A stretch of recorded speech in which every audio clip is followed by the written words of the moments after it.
আলহামদুলিল্লাহ আজকে 10 পিস কোয়েল পাখি বিক্রি করে দিলাম। তো যিনি নিবেন ওনার বাড়িতে এনে দিয়ে দিলাম। তারপর উনি সাথে সাথে টাকাটা দিয়েছে। আর বাজার থেকে কিন্তু 2 কেজি ফিড নিয়ে নিছে কোয়েল পাখির জন্য। বাড়িতে এসে দেখতেছি কোন পাখিগুলোর খাবার নাই।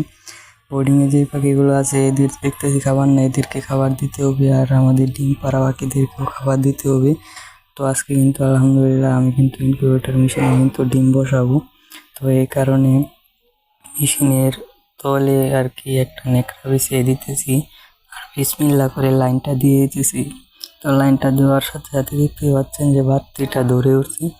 তো এই পাত্রটার মধ্যে পানি দিতে হবে। তো ডিম বসানোর আগে মেশিনটা একটু গরম করে নিতে হবে। আর ডিমগুলো দেখতে পাচ্ছেন আজকে কিন্তু আমাদের ডিম পাড়া কোয়েল পাখি থেকে কিন্তু 11 পিস ডিম কিন্তু পেয়েছি। আর এক এক করে ডিমগুলো মার্কিং করে একটা ঝুড়ির মধ্যে রাখতেছি। তো মার্কিং করা শেষে ডিমগুলা কিন্তু বসিয়ে দিতে হবে। তো এই কারণে ডিমগুলাকে মেশিনের কাছে না একটা ঝুড়ির উপরে বসাই দিতেছি ডিমগুলা। তো সিরিয়াল বাই সিরিয়াল করে বসে দিতেছি। তো আলহামদুলিল্লাহ উপরে ডিমগুলা বসানো শেষ, নিচে তারপর কিছু ডিম বসাই দিলাম। আর এই পাত্রর মধ্যে পানি দিয়ে দিয়েছি। দিয়ে দেওয়ার পর মেশিনটা বন্ধ করে তো কোয়েল পাখিগুলাকে খাবার দিয়ে দিতেছি। তো আজকের ভিডিওটা এই পর্যন্ত।